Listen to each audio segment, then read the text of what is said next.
How's it going, everybody? You're listening to Unlocked Radio with your host, Chip and Rio, myself, and we're here to provide you with gaming news, gaming perspective, and gaming discussion. Chip, how can our viewers help themselves keep up to date with our show? Well, Rio, I'm glad you asked. You can go to facebook.com/unlockedradio. I know a lot of you people, I talk to in person. You're like, hey, I saw the show, but how do I like it on Facebook? Go facebook.com/unlockedradio. Not that hard, guys. Twitter @unlockedradio. Follow us. Seriously, we're awesome. YouTube.com/unlockedradio, where you can catch up on all of our previous shows, and unlockedradio.com, our official website. All right, see? All sorts of ways to keep yourselves in the loop. We'd also like it if you check out our other shows on the MSC Radio Network at morningshowcentral.com. We got a couple of good ones here tonight after the show. Isn't that right, Chip? Right after us, we got High on Sports. Gotta love those guys. If you're a sports fan, definitely check it out. We've actually had a couple random discussions with them. I'm not really a sports guy myself, but they know their stuff, so I got no complaints, and they're funny as hell. Then after that, we got Everything in Between with your favorite host, Von Erich. I mean, aside from us, of course. Shout out to Von Erich, awesome dude. So check out his show. Tonight, I think he's got Muffin Slap in the studio. Muffin Slap. Don't perform one of those, but, well, you can see them perform, I guess. We're going to find out how tonight. Yeah, find out how muffin slaps are performed. Anyways. Yeah, all right. For those of you who are listening to our show on the go, good for you. However, if you're just dying to see our lovely faces, you can watch our show live and join the chat by going to morningshowcentral.com/watch. And then you can chat with us, ask us questions, comment on us, make fun of us, whatever you really want to do. But what about all those kids who are just driving around and doing things and painting the town and all sorts of colors and whatnot, Chip? Spray painting the town in the rail yards? Anyways, if you're on the go, check out TuneIn Radio. It's an app on your smartphone. Just go into your smartphone app, type in TuneIn, one word, radio, second word, and then you search for Morning Show Central. We'll pop up, and you can listen to us there. There you go. Then you can also call into the show if you'd like while you're on the go from the same phone that you're listening to us. All right. If you want to call into the show, 888-668-0742. It is toll free, so feel free to call and harass us. Absolutely. You can ask us gaming advice. You can give your opinions and the stuff we're ranting about. Come rant with us. Make fun of other games with us. Stupid ideas that people have, like having a big old virtual reality thing and running around a room with the PSV or with the PlayStation Move stuff like that, which we'll be talking about today. You can do all sorts of things like that. You can ask us relationship advice if you want, but we'll probably just make fun of you. Today I'll make fun of you. He'll make fun of you for sure. I don't know what I'll do. I'll probably just nod and have this big red head that I got on the screen, if you can see, if you're actually watching them live. Today on Unlocked Radio, though, Crytek CEO says free-to-play games are catching up with next-gen production values, and it's just a matter of time before they're right on par, graphic-wise. Project Holodeck makes you look kind of silly inside a virtual zombie apocalypse. Watch Dogs is delayed to spring of 2014. And Drive Club is delayed to early 2014. And a Sony vid takes us through 18 years of PlayStation in one bedroom. One bedroom. Hey, I mean, I'm just saying, if PlayStation, like the original one, was a person, they would finally be able to buy cigarettes and have sex legally. Oh, yeah. Only 3 more years until you can take them to the bar. Only 3 more. I'll take that PS4 to the bar, but try to keep it clean. If you put it on that wet table, it's probably not going to work for you anymore. All right, before we get started, do we have a little bit of advertising here for a certain computer place that we know about? Well, this says Hanini's, but I can't find the Hanini ad. There is Lakewood Computers in here, so I guess I can read that one right now. Yeah, I'll find Hanini later. And we don't even need to see Hanini. We already know how it goes. Pretty much. All right, so Lakewood Computers at 14035 Madison Avenue, Cleveland, Ohio, 44107. Call them toll free at 855-580-0768. That is 855-580-0768. If you're in need of computer repairs or just want to cut the cost of ink cartridges and printing supplies, call on Lakewood Computers in Lakewood, Ohio to provide it all. For the past 5 years, they've been providing you with a huge assortment of computer equipment and services at very competitive prices. They purchase and sell pre-owned desktops, laptops, and related equipment, and offer outstanding prices on aftermarket printing supplies, including toner and ink cartridges. In addition to cost-effective computers and computing products, they also provide service and repairs for HP LaserJet printers and a complete menu of personal as well as commercial computer repairs. With 29 years of professional experience, they are highly confident in their ability to enhance your overall computing experience. All right, wonderful. All right, let's get down to the news here to start off our show.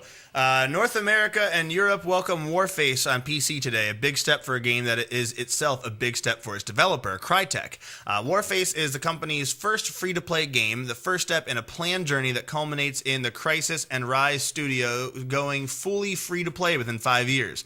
Now, at the recent DICE Europe conference, CEO Savat Yurli spoke about closing the visual gap between cinema and games and how Crytek is using advanced lighting and modeling effects to Xbox One historical adventure Rise. Then they help make that stand out. Afterwards, Yurli was asked about the difficulties in marrying free-to-play with the studio's reputation for high-end graphics.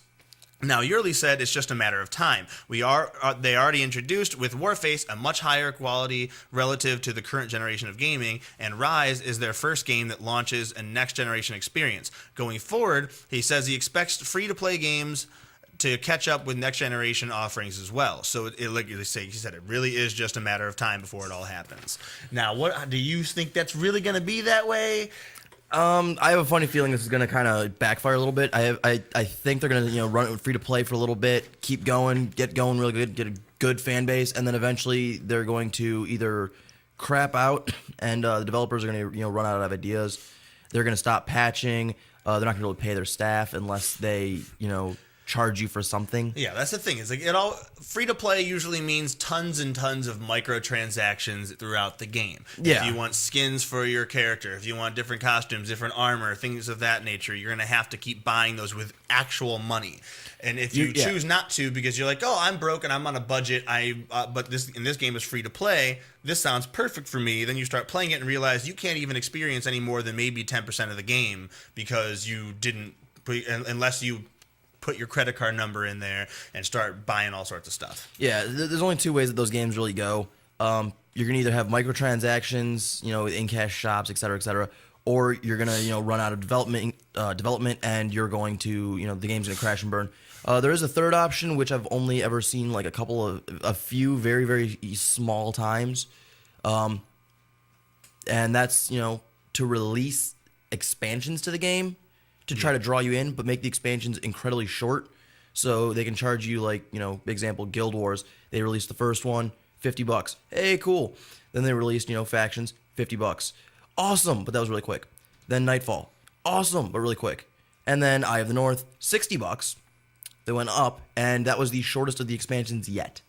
So, you do things like that. You have World of Warcraft coming out with a $30 game or $30 expansion every year or so. Yeah. You have World of Warcraft should have enough just off their subscriptions alone that they can give you the free expansion. Yes, it's not free to play. Like now, League free to play entirely, and people do a lot of money because how free to play it was. Like it was legitimately free to play. There's nothing you missed out on technically by not buying anything. You couldn't use all the champions at all times, but you could earn them. It's harder to level. You can earn everything instead of just straight out buying everything. They've got free champs to play every week. You can really just get going and you can feel comfortable. It might take you a little longer on League, but you'll have that much better skill versus the people who just buy it outright and don't know how to play. Exactly. Like I know people who've literally spent a ton of money buying XP boosts just so that they can level up to 30 super quick.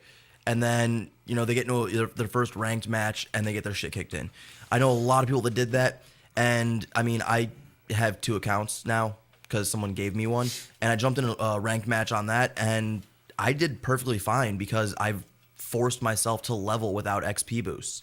So even though my other actual account isn't level 30 yet, I still have the access to one. I've played ranked matches and I'm not that bad. Notice I didn't say I was good. Not that bad, but it doesn't matter. But yeah, still there's room for improvement, and the thing is that it provides a reason to keep playing to earn those things that other people they can buy it if you want to, and I actually do like that form of microtransaction. They did it when 360 came out, all the Need for Speeds that came out for the 360, you could work your ass off in the game and unlock all the different upgrades that you could.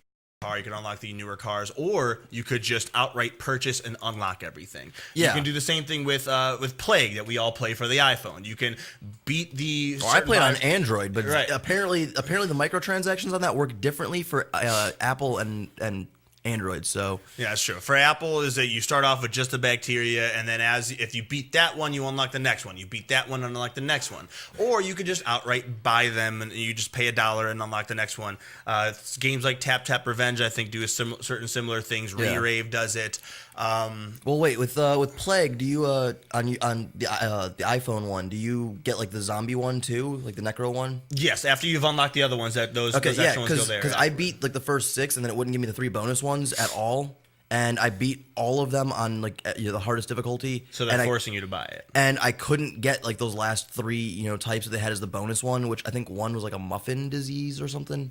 It was weird. There's one that's a parasite, and then there was that. Yeah, there was. Well, you start off with like bacteria, fungus, parasite, antibody. No, there's one that's like the Resident Evil 4 kind of parasites. They actually. Oh, it's a computer mod that like attached to the back of your head. Yeah, the worm that like actually. There's a computer one, then there's also just a worm that just puts veins out like all over your brain. Necron worm. Yeah, the Necron thing, and then the zombie one. But those things, like those are microtransactions that you don't need to purchase. You can unlock them if you so choose. Money just helps do it faster. Now that's a proper way to do that. Forcing you like Diablo 3 or SimCity, things like that, forcing you to buy things in order to get the full experience of the game is not the way to go. That's now, one of the biggest things I hate. Way, they're going to fail. That's one of the biggest things I hate about DLC these days is you have to buy the DLC, otherwise you miss out on the game experience, whatever. Yeah, they have extra story in there that you wouldn't have even known. When you play the second game, you're like, what's going on here? Like, there's like these things. It annoys me. Like, it really annoyed me, like, especially with Fable when they released the unlocked the Uncharted or the hidden chapters, or whatever, lost chapters, because it was the whole game and extra stuff they left out. But like according to your like stats log, like your character information in the first, like the original, because I got the midnight release of Fable, so I loved that game. I spent way too much time on it. Still spend time on it, but on my character log it was like number of times this, number of times that, and like I was like, okay, where do you do this stuff? And apparently you can't do it in the original one. You can only do it in lost chapters, which means that they had already planned to do that. Right. I think that's a scumbag move, because now you got to buy a whole new game to fill in sections of your your character log. And I'm like, okay, that's bullshit. Yeah. Don't show me those options if I can't do them, guys. Yeah, and nothing critical to the game should be necessary to purchase with actual money. Things that are fun, like League does, where you have like the weird skins and things like that. Oh yeah, like Corporate Mundo is one of my favorites. Mundo is like Frankenstein beast dude walking around with giant machete. Well, not machete, butcher knife. Mm-hmm. They have Corporate Mundo. He walks around with a suitcase and a cell phone. Yeah, see that's certain things are just kind of fun, and people buy those, one, because it's just fun to have for a few games, and two, to support the company that that made such a wonderful game that's free to play and everyone enjoys. And I mean, like, honestly, when I was flat broke and like literally I was lucky if I could buy a gumball a month. I was playing League in my spare time because you know what, it's free to play, and I can just enjoy it and do everything I need to do that way. Yeah. Now that I actually have money, I'm like, hey, let's go buy some Riot Points. Yeah, they make their money other ways. Let's go make some skins. You need to make things affordable. Speaking of which, like, there's something else coming out that's going to be affordable. Virtual reality type stuff. Ooh, which Chip has a story Everyone's all about that VR. Now, remind you guys. We're getting closer and closer. Yeah. This isn't like those glasses we were talking about last week where, not quite as cool. Yeah, not quite that cool. Rift. But, all right, so we got the Oculus Rift, had a big presentation at IndieCAD this year with the VR headset's most interesting uses wasn't being showcased as the official Oculus booth. Enter Project Holodeck, a self-contained virtual reality system created by a team of students. The system employs PlayStation Move for positional tracking, a Razer Hydra for in-game control, and an Oculus Rift for the display. All the components are self-contained with a backpack and helmet, meaning there's no wires for you to trip on or to trip you up, whatever. I was halfway between those two for some reason, and I couldn't pick a side. All right. Anyways, so yeah, they're all set up. There we go, done. So you can actually walk around inside a virtual space. So your living room has now become a game. Yeah, I watched a couple of videos of this, and it looks. It unfortunately, First game released, the floor is lava. When you're looking, when you see it on the computer screen, what they're saying is probably pretty cool, and the people who were talking about it were saying that it's a fun experience. However, watching someone else do it is absurd. You see them walking around going, and you have the for those of you who don't know what Razer Hydras are, is basically a better version of the Wiimote, the Wiimote Nunchuck, and it has like just 2 triggers. It's got the joysticks, everything. You can move around this way, and you can hold it up. The game will actually literally a skating helmet with an Oculus Rift on it. You have the PlayStation Move on the back of the backpack, which has a fan in it, and the computer and the system and everything, and then one on the helmet, so that shows, helps keep track of where you are. And then you have the Razer Hydra, so you can have the 2 controllers, which you can either hold like for a rifle or a shotgun. You can hold like this, and you actually have to use your left hand to cock the shotgun with the Hydra, or you can you'll have the video that they showed had pistols on your hips, and you actually had to go down to your hips and pick up the pistols, and then you could fire them that way. You can go like this to aim down the sights, and you can put just one focus in one way, and the arms kind of work with it. Not perfectly accurate, but pretty good considering what people have tried to do in the past with virtual reality. They're getting much better with this type of stuff. Definitely don't recommend a parkour game because I feel like doing a somersault in your living room might hurt the backpack. But hey, I'm just saying, GPS or the space moving in system and everything. They're gonna track how you move. So I'm saying floor is lava. Yeah, Floor's Lava is a good one. Like that, like it literally works out like the holodeck, like Star Trek type holodecks. You just need to make sure you're going to need a real big room to do it in. You don't want to do it outside. If you wander in the street with the helmet and glasses covering everything else, you're going to get hit. The video showed people bumping into the computer desk, which got kind of weird, but it has potential, and a lot of it, especially for all of the pieces that they use are all planning to be an affordable price. It's easy to buy a PlayStation Move and the little ball things. It's easy to buy Razer Hydra. Oculus Rift is a little bit more expensive, but it's working there. Now here's the fun part. All right, so now what you guys are gonna do is you're gonna go home, and you're gonna kick your parents out of the house. You're gonna move up and move upstairs, and then you're gonna use the basement for this this gaming, because I feel like jumping off basement walls would be pretty cool. Less drywall, trust me, because they're in the basement. Or just go buy a storage unit. That's not a bad idea either. All right, 2 more things we don't really have a whole lot of discussion on. One thing that I'm upset about, 2 games that have been delayed. First one being Ubisoft announcing today that Watch Dogs has been delayed until spring of 2014. Communications manager Gary Steinman writes on the Watch Dogs blog, says, quote, "As we get closer to release, as all the pieces of the puzzle were falling into place in our last push before completion, it became clear to us that we needed to take the extra time to polish and fine-tune each detail so we can deliver a truly memorable and exceptional experience," end quote. The game was originally slated to be released this November on Xbox 360, PS3, Wii U, PC, PlayStation 4, and Xbox One. It was expected to be one of the highlights of the PlayStation and Xbox One launches. But speaking during Ubisoft's financial results call, President Yves Guillemot said, "Today we can say we already have a great game in hand. Still, in a world of mega blockbusters, we now have come to the conclusion that the team needed additional time to realize the game's full potential. This additional time," he said, "will allow Ubisoft to ensure that Watch Dogs is a long-term pillar of the company's portfolio, much like Assassin's Creed and Far Cry." And better than having a half-assed piece of shit game thrown together with a lot of bugs. Very true. Very true. I'd rather wait for the game to be good. All right. After the break, though, we will be coming up with. There's another one that's coming on. I don't really have time to talk about it right now. We kind of cut things short, drawing out some conversations. But when we come back, we're going to be talking about another game that got delayed, and then we're going to again for PlayStation, and then a clever video touches on the cultures of 3 decades and experiences of 4 different PlayStation consoles, all from one London bedroom. Lay your grandmother on her side and pop her disc back into the tray. You're listening to Unlocked Radio. We will be back in 10.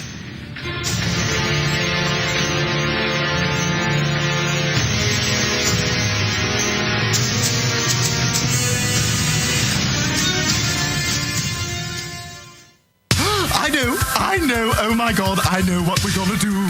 Oh, it's so delicious, I can almost taste it. If you're looking for the best sub shop in town, look no further. Hanini Subs, located at 7310 Lorraine Avenue, is the place for you. Stop in for a cold cut sub, cheeseburger and fries, wingdings and fries, and so much more. And almost taste it. Hanini Subs at 7310 Lorraine Avenue is open 24 hours a day. Check them out on Facebook, facebook.com/burrito crazy. And if you mention MSC Radio Network, you'll get $1 off your meal. It's all good at Hanini Hanini Subs. So damn good.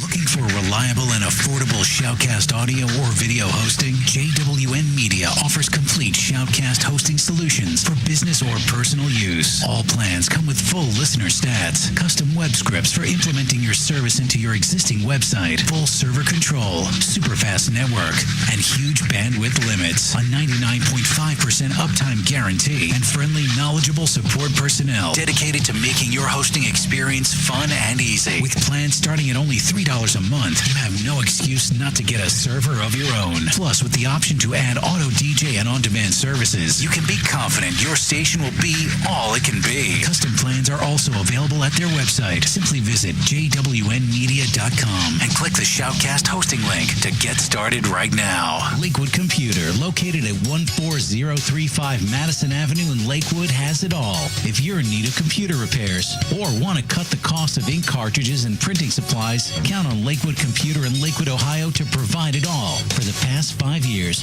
Lakewood Computer has been providing you with a huge assortment of computer equipment and services at very competitive prices. Lakewood Computer purchases and sells pre-owned desktops, laptops, and related equipment, and they offer outstanding prices on aftermarket printing supplies, including toner cartridges and ink cartridges. With 29 years of professional experience, Lakewood Computer is highly confident in their ability to enhance your overall computing experience. Check them out online at joeslakewoodcomputer.com. That's joeslakewoodcomputer.com. Or give them a call toll-free, 855-580-0768.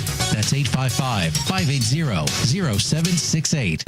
I knew something was wrong when a little pretty white girl ran into a black man's arms. You're listening to Morning Show Central Radio Network. If you have a product or service, let people know about it. Get your message out there and advertise on MSC Radio Network. It's easier than you think, and the whole planet is listening. Find out how you can advertise. Email Chris at morningshowcentral.com. Oh, great. Not another Farmville request. Check us out on Facebook at facebook.com/morningshowcentral. Denying one Farmville request at a time. MSC Radio Network has just tweeted the following. This bowel movement won't come out. Check us out on Twitter at twitter.com/MSC Radio Network. Call the show toll free 1-888-668-0742. You're listening to Morning Show Central Radio Network on morningshowcentral.com. Oh, wow. Language. Okay, he was PMSing. You're listening to Morning Show Central Radio Network. Heat 99 Technologies. Affordable and reliable web hosting done right. Jumping from one web host to another can be frustrating. Finding a good web host can be unnerving for even the most experienced of web designers. That's why Uncensored Net Noise has chosen P99 Technologies as its web hosting supplier. Established in 1999, P99 Technologies has evolved into a first-class web hosting provider. Its 99.9% uptime rivals many in the industry. That's why they offer their 30-day guarantee, no questions asked. For more information, go to P99.com. P99 Technologies will help you get started with your web presence with honest and expert customer service. P99 Technologies. Affordable and reliable web hosting done right. You're listening to Morning Show Central Radio Network. Hey, local bands and unsigned artists. What if I told you there was a place in Cleveland where you can get your merch made and have it sold in one location? What if I said you could bring your CDs and tickets to upcoming shows to this location? And what if I said you could do live acoustic sets at this location? I bet you're thinking there's no such place in Cleveland. Guess what? You'd be wrong. Contact Rick Navario at Rock City, Cleveland, and tell him you need merch made and you want to sell it in his store. Now, how cool is that? You can tell your fans to come down and get your stuff, and I think he'd ship your products to your fans. And he's local. Contact Rick Navario at Rock City, Cleveland today. 216-622-0377. That's 216-622-0377.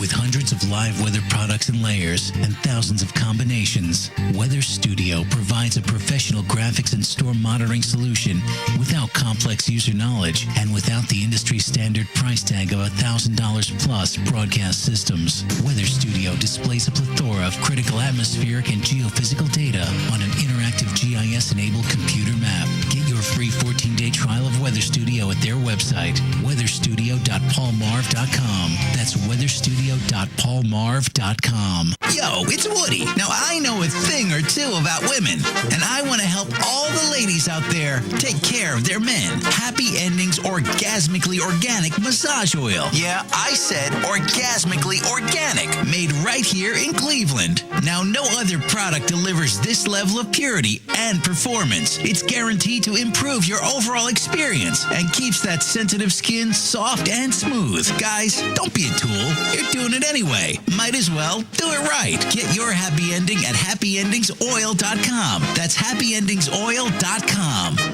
If you're looking for the best in musical equipment, recording gear, sound reinforcement, and more, Guitar Center has you covered. Guitar Center, located at 26635 Brook Park Road in North Olmsted, has the tools of your trade with the largest selection of music and sound gear in the area. They cater to your musical needs and have the knowledge to help you out. Guitar Center in North Olmsted. morningshowcentral.com uses them. You should too. Need to know more? Go to guitarcenter.com. User-friendly and ready to serve. morningshowcentral.com.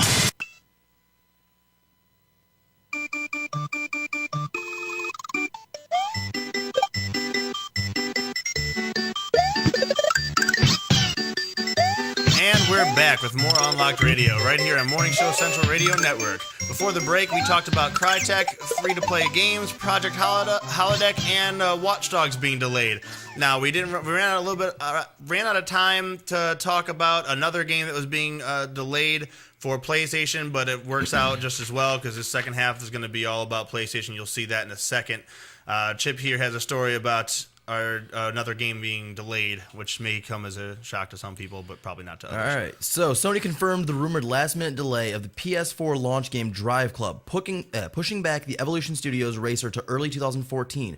Vaudevillain puzzle platformer contrasts with the Drive Club's place as one of the two PS Plus games available at PS4's launch, the other being Resogun. Sony Worldwide Studios chief Seiho Yoshida assured fans a PS Plus version of Drive Club will still be available when the game is eventually released. That kind of sucks that they're delaying it, but I mean, hey, they're still going to do for free for PS Plus. So, writing on the PS blog, Yoshida and said Drive Club requires more development time before it can deliver on Evolution Studios and Sony's vision.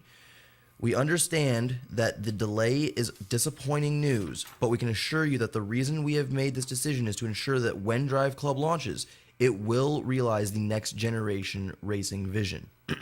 Drive Club is the second PS4 launch game to be delayed this week, although Ubisoft's Watch Dogs is multi-platform in contrast.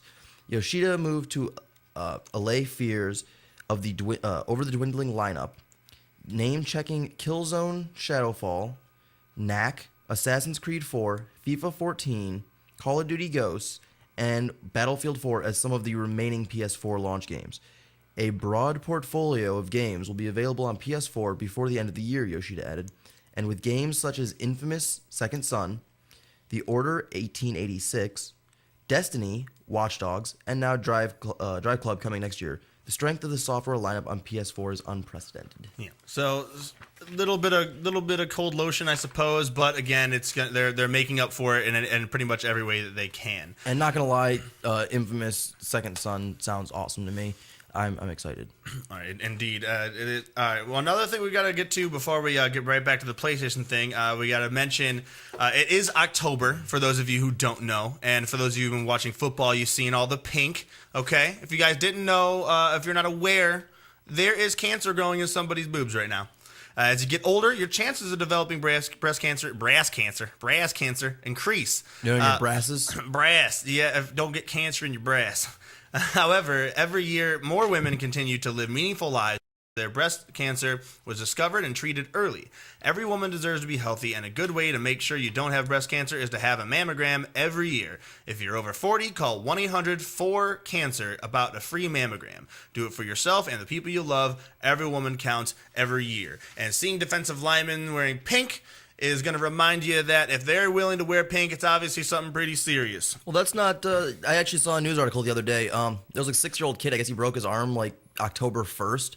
And when when the nurse asked him like what color cast he wanted, he pointed to the pink one, and doctor was like, "Are you sure that's a girl's color?" He's like, "There's no girls' colors or boys' colors. It's Breast Cancer Awareness Month. Give me the pink one." So, wreck it.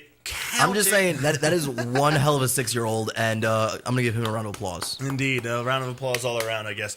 All right. Back on topic with PlayStation type stuff. We're about to play a clever video for you. Like I said, one that touches on the cultures of 3 decades and experiences of 4 different PlayStation consoles, all from one London bedroom. It's so weird to think that the PlayStation brand is 18 years old, going on 19, which means that at least I myself have been enjoying PlayStation games for more than half my life. Which that's a lot. I mean, it's like a tenth of my life, but I mean, it's whatever. Yeah, okay. Well, because he's 120 years old. I'm actually 236. I just can't do math. All right. Well, my earliest memories of PlayStation is really getting into self-explanatory Destruction Derby, a game made by the studio that's now Ubisoft Reflections, and a franchise that's been in the wilderness for far too long. Now that I think of it, I actually remember being young enough to find the first Resident Evil kind of scary. No, seriously. Yeah, I remember. I remember. PlayStation. I was, the first one. Crash Bandicoot was like my thing, and the Ooga Booga Mask, dude, he freaked me out, man. Tiki Man scared me. Did a little bit. But Twisted Metal was fine. Yeah, I don't know. It was some things were kind of creepy. Some 6,922 days later, after the first PlayStation hit Japanese retail shelves, the PlayStation 4 arrives in North America on November 15th. So it's time to share your earliest PlayStation memories in the chat. And has anyone ever did the turn it over trick? I don't know. We have a video here. We're about to play this here real quick, showing you what we're talking about. This video, I actually think it's pretty creative, to be honest. 18.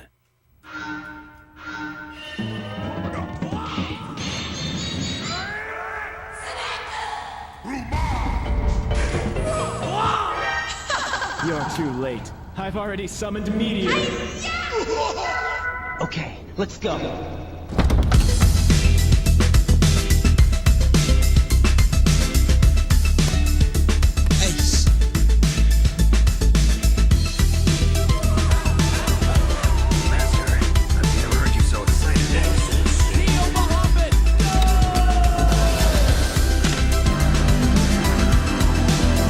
Check his hair, make sure it looked all right for his gaming. Enough minutes. Second? Yeah, man, just get out. Let's do it.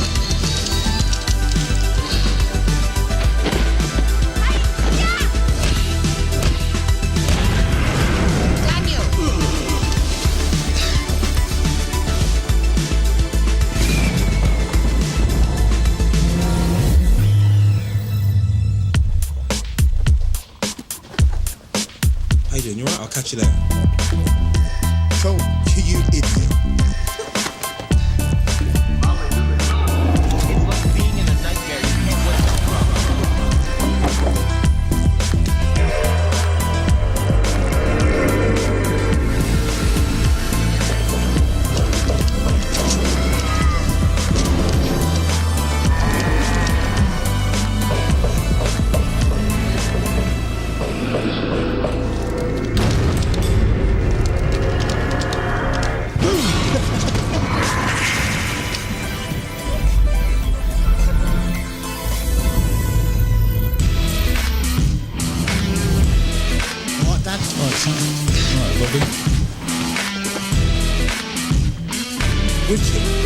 Whatever.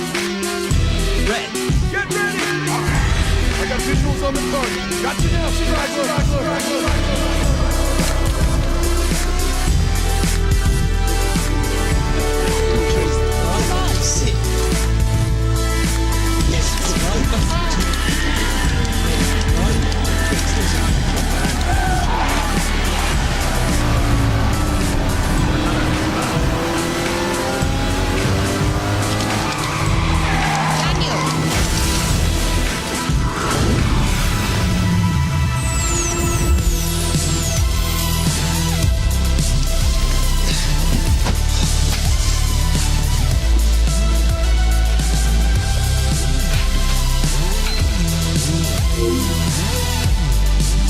Homeboy finally got a job.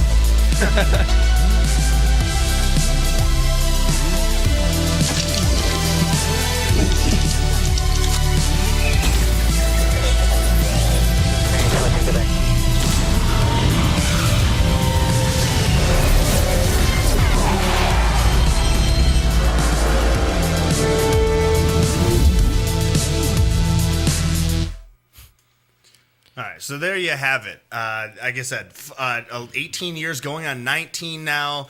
PlayStation has been doing a lot. Like I said, I remember that I've at some point had all of the three. It'll probably be a while before I'm able to afford the fourth one. Until then, I'm just saying, man, Homeboy finally got a job and upgraded the TV. About time. It was like there's black tube TV, then silver tube TV, then little flat screen, then a nice big flat screen, and a little new entertainment center each time. Basically, he was having hand-me-down TVs. Yeah, well, it looked like a college dorm, so I'm going to assume that it was probably just whatever he was able to bring back after the summer. Who knows? But I'm not sure what I'm more impressed with about that video. The fact that same shirt was there for 18 years, or the fact that he was still eating Domino's pizza. Yeah, or the fact that he was in a college dorm for that many years. Dude, honestly, if I could have afforded it, I would have stayed in college for another 20 or 30. I don't care, dude. Yeah, I miss college. Just live on campus. Yeah, I don't want to take the classes anymore. I don't want to take classes. I don't want any of that responsibility. I don't want to pay back my loans. I don't want none of that crap. No. I just want to sit in my dorm and just live here forever or in this environment. Yeah. Well, I mean, obviously, like they're talking like it's little kids scare me and old people smell funny. Yeah, I don't want either of those. I do want things like that. Again, we've talked about this in multiple episodes before about how the PlayStation seems to be winning us over a little bit. Yeah. Xbox One is doing. They have their power is like PlayStation. Sony's power right now for this next gen is going to be is mostly under the hood. They're a little bit better under the hood than the Xbox One is. Xbox One is better online. So and they have that ability to draw some of the power from that instead of having so that they don't require that same power under the hood. Yeah. Well, I mean, we did technically, invent ARPANET, so right. I mean, we kind of have a little bit more knowledge about the internet than Japan does. Yeah. For now. The like I say Xbox as like more of like it comes from Microsoft, which is a computer company, which is a multimedia company. It's going to be more competitive. It makes more sense for them to be across the board, not for Sony. PlayStation has always it's a game console. That's it. Yeah. And they've had a lot more time to do it. Well, it's for the players, that as the little video showed. Whereas, you're going to be looking at Xbox, Xbox One, you're expecting competitive gaming because Microsoft has been the competitive platform. Mm-hmm. So to me, when I think about, competitive gaming, I'm thinking Microsoft because that's what my personal experience has taught me. That's what I know from, having played for years. So, I mean, that's just, me. And I'm actually amazed I made that in the trash can, by the way, guys. You got to remember, though, that PlayStation's still been around longer. Early 2000s, what was it, 2001, 2002 well, look at this for Xbox? Xbox was released along with PS2. Yeah, there you go. So there we go. A whole other console ahead. Yeah. They came out with a lot of good original titles, a lot of good things that we kept playing. You talk about Crash Bandicoot, and they had that for their little platform. I remember playing Pandemonium. I remember playing Tekken as like a first like good 3D fighter that you were able to play. Like the ones for 64 weren't really all that good. You can't bash the 64, man. You can't bash it. You can't. I mean, it's a lot of good stuff, but like fighting games really weren't where it was at then. Yeah, but dude, people still play arcade fighting games. They do. So. They do. That's just one facet. Yeah. Another big thing is disc play, have an actual CD on anything other than just a computer. Like computers, you were able to get the CDs in like Windows 95 and all that junk, playing Duke Nukem 3D and things like that. But Doom. You actually had they had the black disc PlayStation, like the PlayStation disc. Where everyone's like, well, this is new as hell. And you remember like back then. They actually had there were like at least half of them. Not all of them. I know there were some that didn't, but a lot of them, the games, if you put it into your CD tray, like into a CD player, it would play the soundtrack for the game as well. And it had that. Yeah, I remember I was like, oh, I really like the soundtrack, and you just pop it in the CD, and it'd have like 1 through 16. It would play the soundtrack for you. And I remember doing that with. There was like certain random mini games and like demo discs that would do it. They would play the songs for all of those.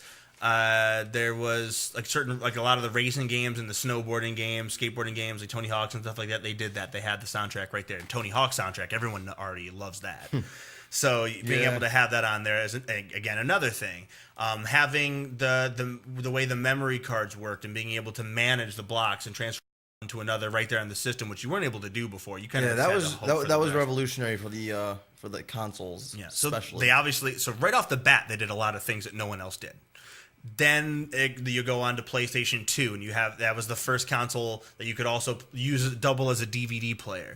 PlayStation was the first one to double as PlayStation came out before Dreamcast, I believe. Not much before, but shortly before. I think it was between. I think the Dreamcast and the original PlayStation came out almost simultaneously. Yeah. I don't remember which one came out first, though. I was going to say a Sega Saturn that came out around that time, and then Dreamcast came between. Sega Saturn was out before that. Yeah.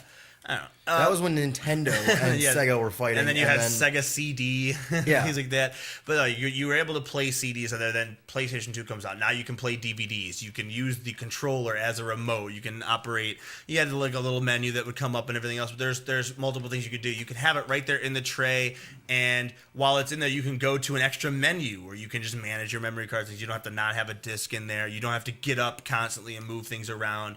It had not only it had a standby mode. That was the first console to have a standby mode where there's a power switch in the back, but there's also it would be just red and you hold it in and then it would turn on, so the game would be there. It wouldn't draw as much power. You didn't have to completely turn it off. It kept an internal clock. It definitely made it a lot more relaxed, a lot more casual for gaming, which is definitely big thing. Gaming is casual to me. Mm-hmm. Always has been, always will be. Unless I actually get good at something, but that involves me working at something. I don't know. I don't want to put forth effort, guys. It seems like a lot of trying and stuff. I'm just thinking back over the years. There's a lot. Every single time a PlayStation console came out, it did a lot. There was not just one thing, but multiple things that it did that no one else had done. Look at the PS3, the first Blu-ray player in a console. There you go. Granted, it cost them a lot of money in the short run. In the long run, it made them plenty of money. At first, they were in debt for the first couple of years. Yeah, they overexerted themselves on that one. But you know what? They didn't have the red ring of death, so you know what? That was fine for them. Because a lot of people, you're like, hey, you bought an Xbox. All right, red ringed. Send it in. Next time it red rings, get rid of it and get a PlayStation. Yeah, so they even have I'm pretty sure PlayStation 3 is the only console that you can't mod and have burn games for now. People still have to buy the legit copy. Even with 360, you can mod it. You have all sorts of different ways. Yeah, that's because they're at the top of the market right now, and because they're running off of Blu-ray style gaming, you can't burn them that way. Who burns Blu-rays at this point? I'm sure someone knows how. Yeah, but you can burn Blu-ray DVDs, but the games is entirely different. It's a whole nother thing, and whether or not people can do it, it's not worth the effort right now. Yeah. And I'm sure by the time it becomes hey, common practice, we can start modding Blu-ray style systems. Sony will already be ahead of the rest of the market and onto something else entirely and completely off of that. Yeah. One of the things I do like about PlayStation, I believe they started it with PlayStation 3 with the online gaming. It may have been earlier. They had online gaming capabilities with PlayStation. I was talking about the network. They didn't have a network until. I was talking about when you buy something, you can give a copy to a friend. A downloadable copy. Right. That was you buy a game and then say you want your friend to play with it, or play with you, and they don't want to. They don't have the money to buy the game. You can just let them download a copy of your game. You have a copy of your game. Both of you guys can game, and I like that because it's like getting two for the price of one on releases and stuff. It's awesome. I don't know how the DLC works with that exactly, but it's really cool. That you can just share your games that way with people, and let them kind of feel how you feel and love the games that you love, without making them go out and spend money, and without them having to go find a Blockbuster and rent a game. Yeah. Now, which has become a lot more difficult over the past 2 years.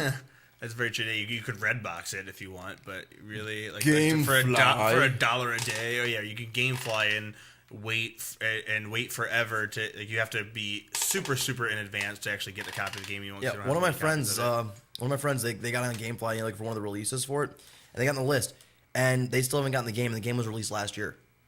Huh. Because it's keep it as long as you want, so people will keep it for months and months on end, and then send it back and then the next person on the list gets it. Yeah, there's that.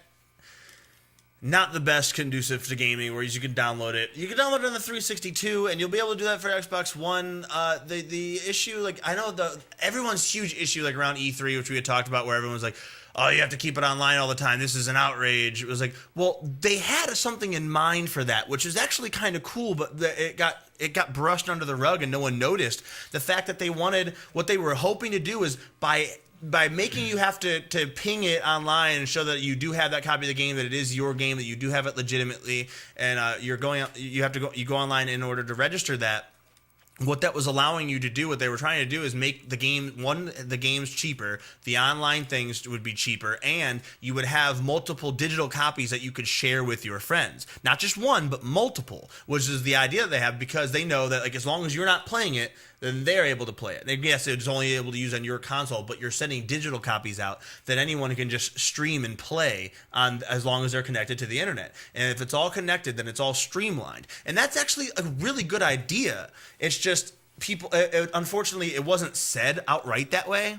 There was something that they had in mind, but before they even had a chance to be like, no, we have this idea, they go, that's an outrage. I don't want to be forced to be online. What if I want to play offline? And then there was a thing with the guy overseas who was like in a submarine or whatever, and he's like, I won't be able to get online because we have like a kilobyte a second or something like that we get, and that's to send nuclear coded messages and things like that. I obviously can't use it to download my DLC. And there was a thing where Microsoft responded back, well, we have a console for you. It's called the Xbox 360, and they're like, oh, that's an outrage. That's a slap in the face. It's like, yes, that probably wasn't the best response ever, but I'm sorry.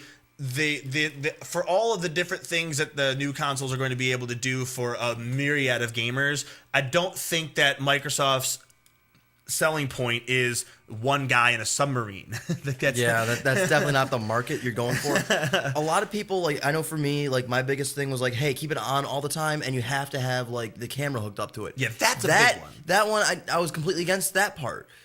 Keeping it on, I don't remember the last time I plugged my 360 in. Right.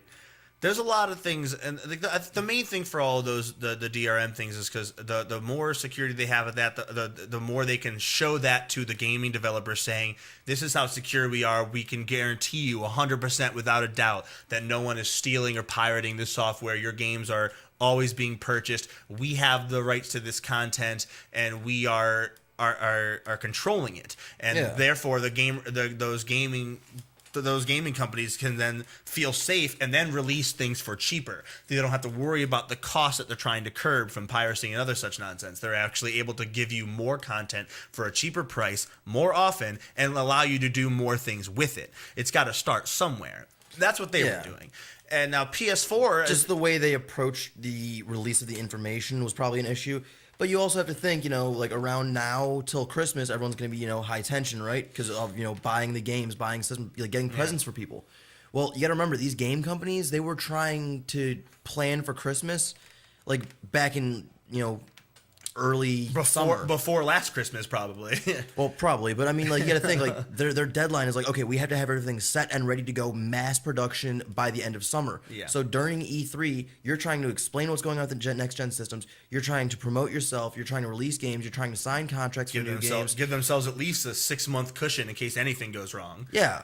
So they're trying to, figure out all these, different things and, last-minute details that they're trying to snap together around E3, so they were probably really high strung at that point in time, and they probably just didn't give a shit. They're like, you know what? Fuck you, Sailor. We don't care. You're a dick anyways. Why are you bugging us about this? Yes, you're one guy out of millions. We're still gonna make money. It's like we've talked about. Fuck you, Christmas is coming. How many of us have worked at a food place? I'm never buying from you guys again. You're going out of business. No, we're not. We have. You are not our only customer. Yeah. If you were, we wouldn't need 6 employees. Yeah, exactly. It's we wouldn't be doing this. It's a big company. They're obviously making money, plenty of money elsewhere. Yes, if they do that, say that sort of thing to everybody, they would be in a pickle. But they're not saying that to everybody because not everybody has that issue. Most people are going to be able to. They know how to market. They've been doing it for years. They've been doing it for a decade.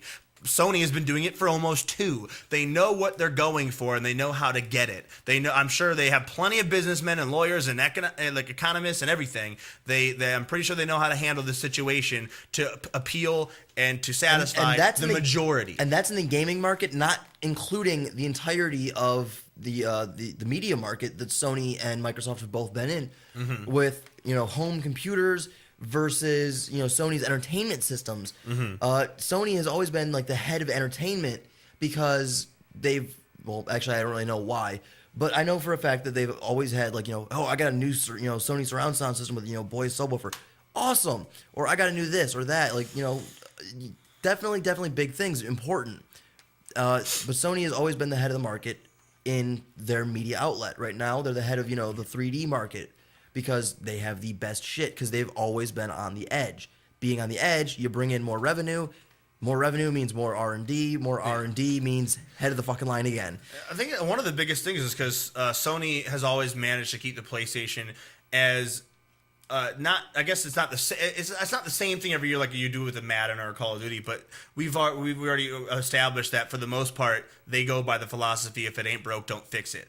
They, instead of trying to make a whole new system, the whole thing look new, the whole thing play new, a whole new this controller, new feature, that new feature, right. Get rid of this, get rid of that. All the things that work really well, they just keep there, so they have more time to focus on new and innovative shit. And then they tweak the things that aren't working as effectively. Right. So they are very good at dispersing their time and making sure everything that they do has good use to it, and they're making a really good use of their time, and it shows that, granted, yes, the one hitch that one big hitch that everyone's complaining about, oh hey, now my PS3 games are useless because of the fact that there's no backwards compatibility, but that's for both consoles because it's all new technology, and it's really the processors and things like that. They're not going to have it for Xbox One is because they're going to Blu-ray, and dual layers just aren't going to fucking read it. Now their PlayStation's answer is they're having people download. You're being able to download the games, download PS3 versions of games, with the exceptions, the no backwards compatibility though, with the exception of Watch Dogs and a couple of the other games that are released. We talked about a couple of those. Watch Dogs, Kill Switch, I think was one of them. There's I think it might have been Assassin's Creed 4. I'm not entirely sure, but there's a few. I think games. Assassin's Creed 4 and Killzone were both on the there's list like too. 4 lists. No, there's 4 games. It was Titanfall was one of them. That one's going to be PlayStation 4 exclusive. There's 4 games that are going to be released for the PlayStation 3 as well that are going to be backwards compatible. Well, basically what they're allowing you to do is you pop the disc in the tray, and it's going to allow you to download an updated version of basically the better graphics version, the PS4 version. You just pop it in there, you put in the little code that comes in your box, and you download the PlayStation 4 version, the better graphics, the better performance, everything, because you have that PS3 copy. So now you can play that on both. As long as it's in the tray, it'll play the digital copy that's updated for the new console. Oh, well, you don't have to go and buy it outright. You basically pay $10 and you get both. So that works out really well as well. Granted, you're still paying $10 for it, but the updated version. But it's better than buying the game all new for a new system. You can start playing it, and then when you get your PS4, you can just switch it over for $10 instead of buying a new It's copy. allowing you, like, if you can't afford the PlayStation 4 right now, which they understand that some people can't. So you're able to buy it now, or buy the game now when it comes out for the PlayStation 3, play it for the month or so that you need to save up the money for your PlayStation 4, and then you just pop it in and update it, and then you're set to go. Which is, again, a really good thing to have. You don't. They're doing what they can. Obviously, the new technology, in order to make your gaming console, your graphics that you love so much, to make it bigger and better, they need to update that technology. That technology does not allow for the old primitive shit. Yeah, I mean, and you can't just keep making everything backwards compatible, because if you did, just think about how many fucking slots would be on a goddamn Nintendo. Download an emulator, for F's sake. Like, no, seriously, like, think about it. If the Wii was completely backwards compatible, you'd have to have you'd have to have everything. Yeah. Since we're pretty much out of time. Check out Hanini Subs over on Lorraine. They're open 24 hours a day. Best sub shop in town. Since I can't find their ad anywhere. Yeah, I'm not sure if we have to read that anymore. But 7310 Lorraine. 7310 Lorraine. Go tell them Unlocked Radio, MSC Radio sent you. You get $1 off your sub. We'd like to thank you guys all for tuning in to Unlocked Radio. Remember to like us on Facebook, YouTube, subscribe to us on YouTube, follow us on Twitter, check out our website. Remember to show some love to Morning Show Central. Obviously, these are their lights, their speakers, their microphones, all this stuff. Cut it short. Up next, we got High on Sports, followed by everything in between. Have a good night, guys. Woo!